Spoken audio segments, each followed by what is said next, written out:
we are going to explain telescope. How does a telescope works, its construction, its principle, and at last to derive the magnifying power of telescopes. Telescope is an optical instrument which enables us to view distant objects clearly by increasing the visual angle.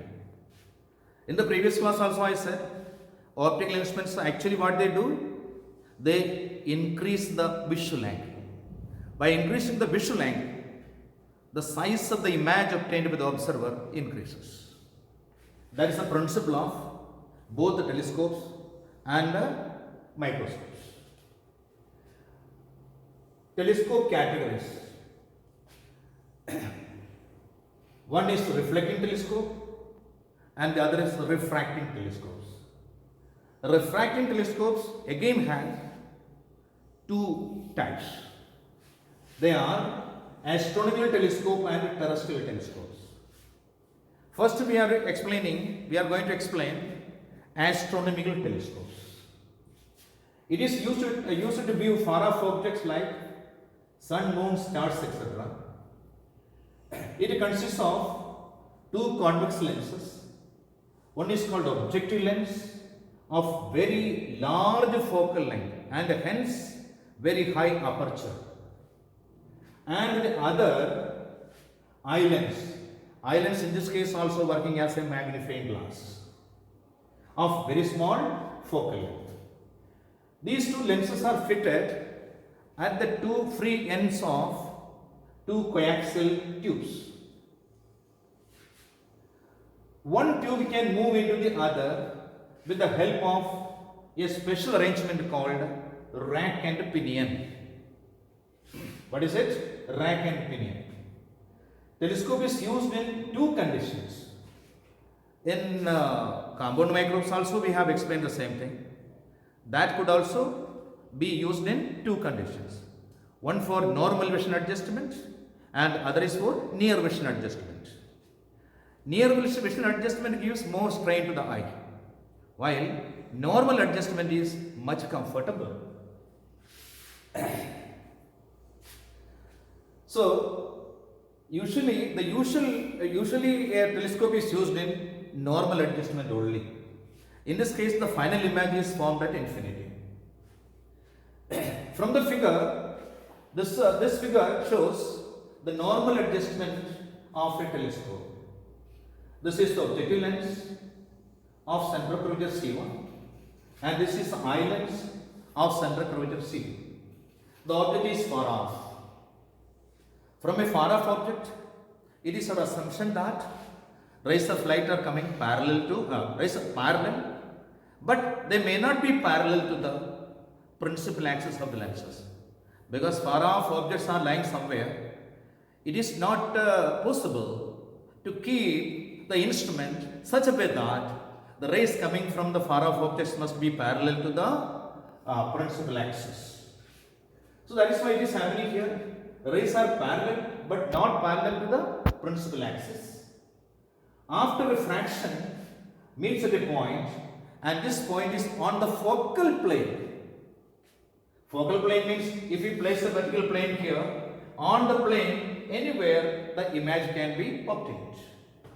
So focal plane is at a distance, this much distance, that is focal length of the object, that is f4 marked here.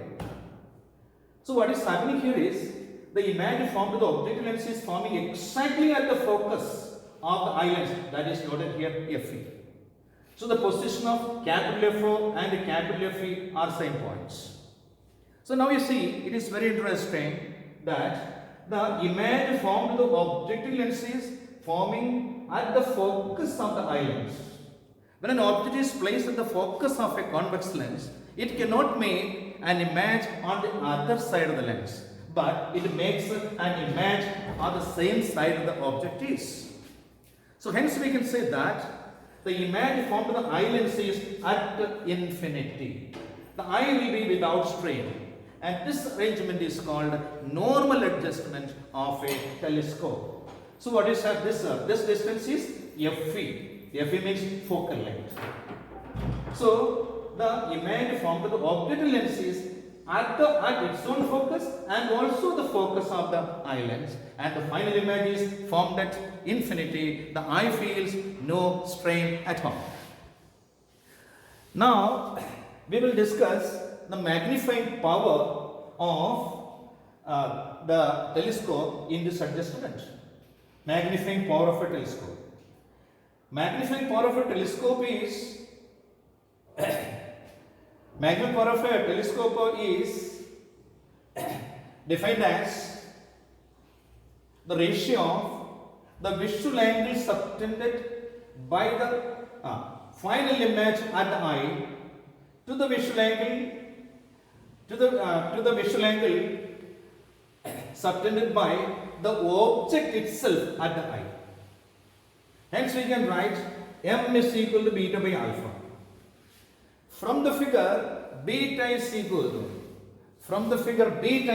this is beta angle is shown here.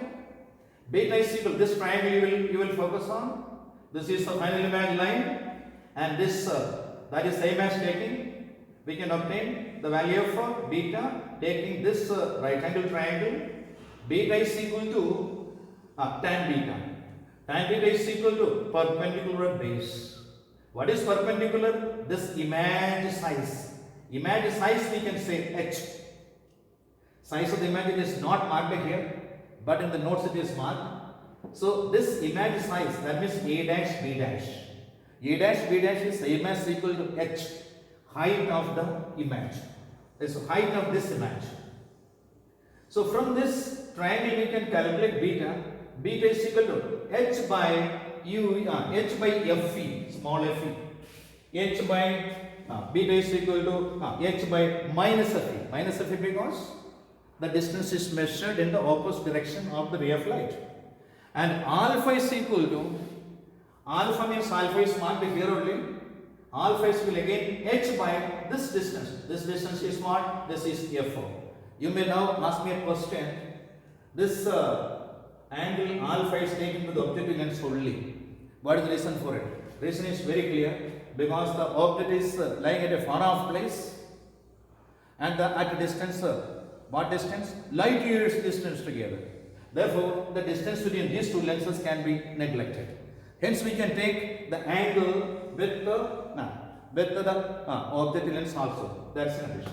So, what is that? Alpha. Alpha is equal to again h by this distance. What is this distance? This is equal to f4. That is also shown in the figure. Sorry, shown on the writings here. That means alpha is equal to h by f4. Therefore, capital M is equal, that is magnification, capital M is equal to beta by alpha. That's equal to h by minus fe, beta, divided by h by f4, that is alpha. That is equal to minus f4 by fe. Again, the question arises why this negative sign is. In this case, also the final image is inverted. So this shows, this negative sign shows the final image is inverted. Clearly, m depends on f and fe. That is focal length of the objective. That is the focal length of the objective should be very high, and then the eye lens must be very, very small. As the focal length of the object is very high and hence of large aperture, it can collect more light from a far off object, and the image formed is of high contrast.